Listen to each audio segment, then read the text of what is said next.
Hello friends. Last time हम लोगों ने शायद से बहुत सारे रिएक्शंस हो चुके थे अपने एचडीए के। आज हम लोग आगे बढ़ रहे हैं, मतलब ऑलमोस्ट चैप्टर के एंडिंग पे आ रहे हैं।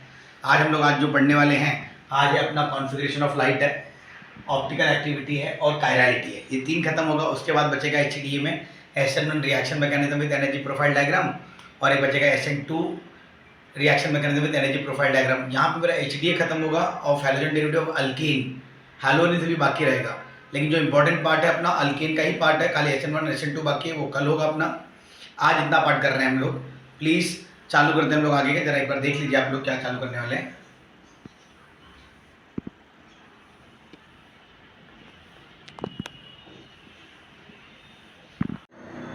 Okay, now we are starting with the configuration of light. आपको पता होना चाहिए लाइट कितने प्रकार में होता है। लाइट दो प्रकार में होती है, एक ऑर्डिनरी लाइट होता है और एक मोनोक्रोमैटिक लाइट होता है। कौन से लाइट है? दो लाइट है, एक ऑर्डिनरी लाइट है और एक मोनोक्रोमैटिक लाइट है। ऑर्डिनरी लाइट क्या होता है, ध्यान देना। ऑर्डिनरी लाइट, आपका जो ऑर्डिनरी लाइट होता है वो बता रहा हूं मैं। Ordinary light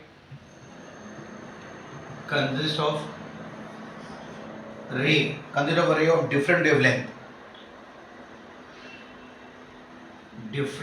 wavelength vibrating in all direction and perpendicular to plane polarized light। यहाँ पे क्या होगा, एक ऑर्डिनरी लाइट होगी जिसके अंदर बहुत सारे रेज होंगे जो अलग अलग डायरेक्शन में वाइब्रेट करेंगे, लेकिन परपेंडिकुलर रहेगा एक ही प्लेन को। तो मोनोक्रोमैटिक लाइट क्या होगा? मोनोक्रोमैटिक लाइट वो होगी जो सिंगल वेवलेंथ की हो, एक ही डायरेक्शन में वाइब्रेट करेगा और perpendicular to the plane polarised light रहेगा। जैसे ये अपना ऑर्डिनरी लाइट हो गया, ये मोनोक्रोमैटिक लाइट होगा। इसका डिफाइन आएगा, और monochromatic light consist of ray of single wavelength. Ray of, यहाँ पे डिफरेंस था, यहाँ पे क्या आएगा? Single wavelength vibrating in all direction and perpendicular to the plane polarised light. Almost दोनों सेम है। अब आपने यहां तक मेरा ये दोनों हो गया। ओके, आप लोगों ने एक एक्सपेरिमेंट किया है जिसके अंदर एक प्रिज्म के अंदर से आप व्हाइट लाइट पास करते हो और बहुत सारा वेवलेंथ वाला लाइट बाहर निकलता है, जिसको आप लोग रेनबो लाइट बोलते हो या तो विब्योर कुछ करके बोलते हो। सेम वैसा ही है, ध्यान से देखना। अगर मैं ऑर्डिनरी लाइट को, ये वाला इंपॉर्टेंट पार्ट है, ऑर्डिनरी लाइट मतलब हर प्लेन में वाइब्रेट कर रही है, तो हर प्लेन का बना रहा हूं मैं यहाँ पे। ऑर्डिनरी लाइट है, जब मैं ऑर्डिनरी लाइट को मैं पास करूंगा निकोल प्रिज्म से, ध्यान से देखना।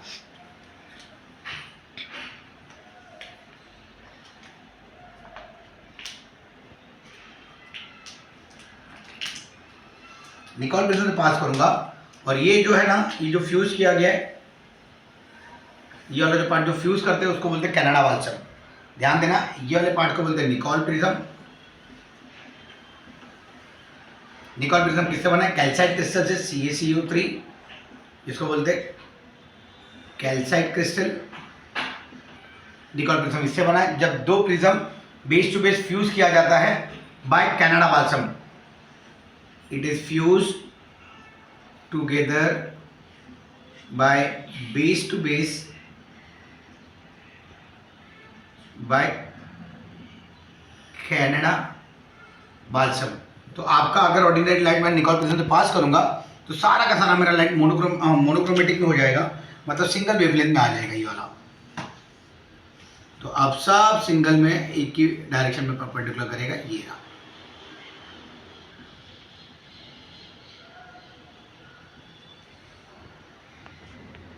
समझा आपको? ये छोटा सा पार्ट ये था अपना ऑर्डिनरी कॉन्फ़िगरेशन ऑफ लाइट के बारे में।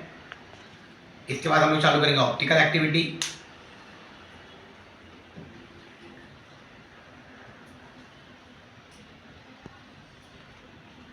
Okay, now we are starting with optical activity. Optical activity क्या, ध्यान देना। जब मैं प्लेन और plane polarise light, PPL plane polarise light है, एक ही डायरेक्शन आपको पता है, plane polarise light.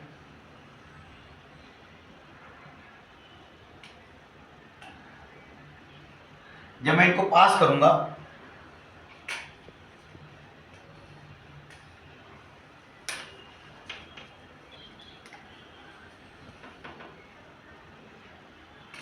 Glucose solution और पानी, ये दोनों में से किसी में से भी ये पास करूंगा तो आपका ये जो प्लेन पोलराइज है दो डायरेक्शन में या तो रोटेट कर सकता है, या तो ये और ये, या तो लेफ्ट हैंड साइड में रोटेट करेगा या तो राइट हैंड साइड में रोटेट करेगा।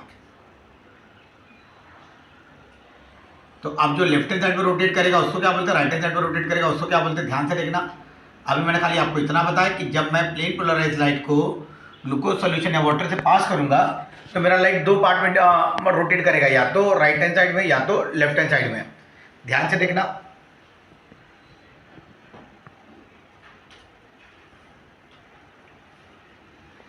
लिख देता हूं आपके लिए, व्हेन प्लेन और plane polarise light passes through organic solvent like glucose, it rotate PPL into right hand side और लेफ्ट हैंड साइड। अब इसके ऊपर भी पार्ट है, ध्यान से देखना। इसको बोलते हैं optically active molecule, optically active molecule मतलब जो प्लेन और प्लेन पोलराइज लाइट को रोटेट करे उसको बोलते हैं ऑप्टिकली एक्टिव मॉलिक्यूल। दो पार्ट में होता है, डेक्स्ट्रो रोटेटरी या लेवियो रोटेटरी। ऑप्टिकली एक्टिव मॉलिक्यूल दो पार्ट में, या तो डेक्स्ट्रो रोटेटरी या तो लेवियो रोटेटरी। इसमें क्या होगा, जब आपका प्लेन और plane polarise light right hand side में रोटेट हो, लिख देते हैं यहाँ पे,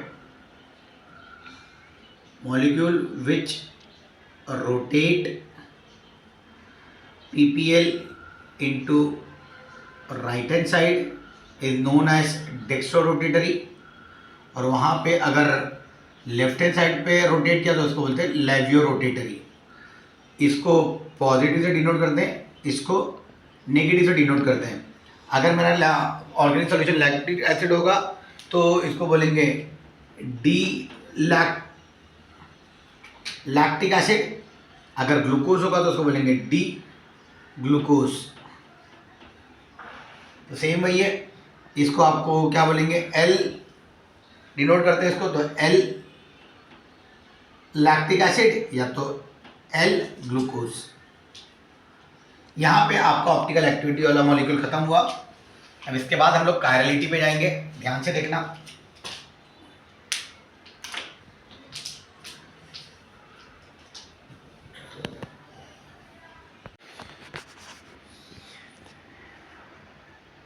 okay, now we are starting with chirality. Chirality मतलब कार्बन की कितनी वैलेंसी होती है, 4 ना। तो जब मैं कार्बन की 4 वैलेंसी में से चारों वैलेंसी को डिफरेंट ग्रुप, यहाँ पे एक H, यहाँ पे CH3, यहाँ पे OH, यहाँ पे कुछ और लगा सकता हूँ मैं, यहाँ Br लगा दूँ। तो अगर मेरी 4 की चारों वैलेंसी मेरी डिफरेंट होगी तो उस कार्बन को बोलेंगे कायरल कार्बन एटम, और उस कार्बन को डिनोट करते हैं स्टार मार्क से।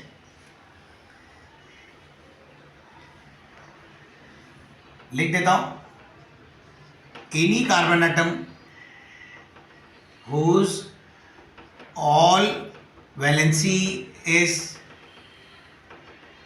satisfied by different group or atom is known as chiral carbon atom. It is denoted by star. इससे डिनोट करते हैं तो कायरल कार्बन एटम को। इसके ऊपर से आपके दो ऑब्जेक्ट बनते हैं, ध्यान से देखना, या तो कायरल ऑब्जेक्ट होगा या तो अकायरल ऑब्जेक्ट होगा। कायरल ऑब्जेक्ट क्या होता है और अकायरल ऑब्जेक्ट क्या होता है, ध्यान देना। कायरल ऑब्जेक्ट मतलब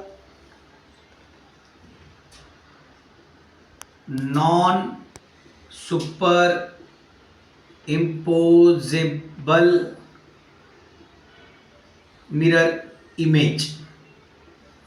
ध्यान देना इसका मतलब क्या, non super imposable mirror image, और यहां पे क्या आएगा, सुपर इम्पोजेबल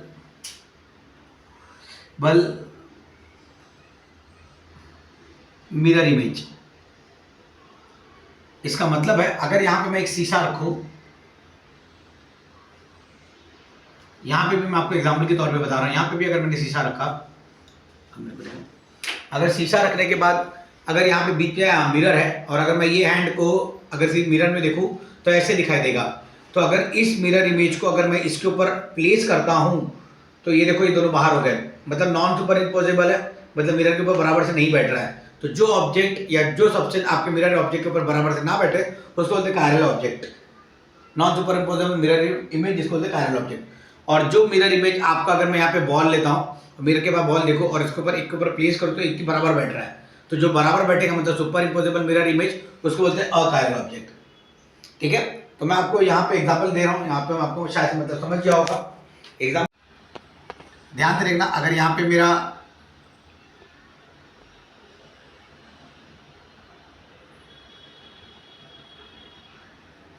यहाँ पे मैंने अपना राइट हैंड रखा और अगर मैं शीशे में देखूँ तो कैसे दिखाई देगा मुझे,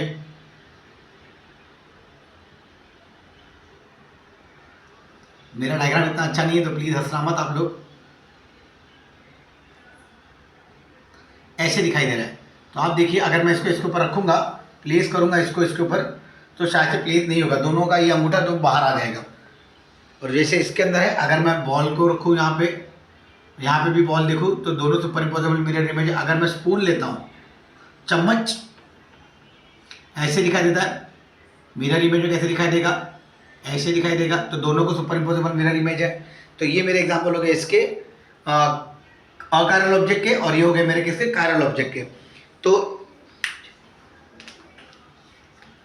ध्यान से रखना, एक पॉइंट लिख रहा हूं आपके लिए, ये पॉइंट बहुत जरूरी है।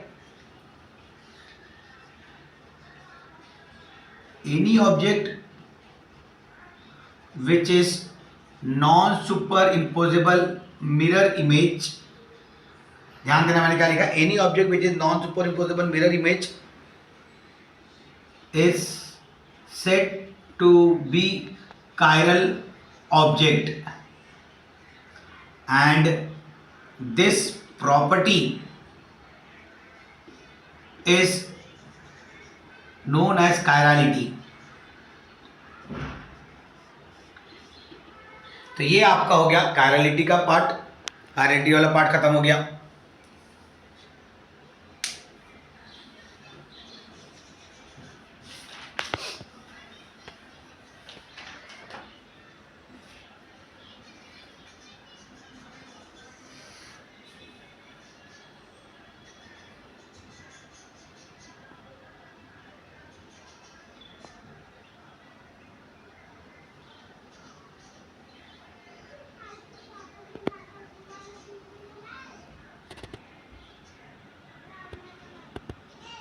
ओके, हेलो फ्रेंड्स, आज हम लोगों ने शायद से कॉन्फ़िगरेशन ऑफ लाइट किया, ऑप्टिकल एक्टिविटी और कायरलिटी किया। होप आपको ये जो चीज़ मैंने कॉन्सेप्ट आपको समझा एकदम सिंपल में थी, आपको समझ में आई होगी। अगर आपको आई रहेगी तो प्लीज़ चैनल सब्सक्राइब करिए, क्योंकि जितना सिंपल मैं आपको करके दे रहा हूँ उतना सिंपल मैंने कहीं देखा नहीं है ऑलमोस्ट मेरे से। ऐसा नहीं कि मैं वो एटीट्यूड में बोल रहा हूँ, मैं खाली बस इतना चाहता हूँ कि मेरे सारे बच्चे जो मुझे देखना चाहते हैं उनको कॉन्सेप्ट सिंपल में मिले। थैंक यू बच्चे लोग, अच्छा लगा आप लोग को पढ़ा के।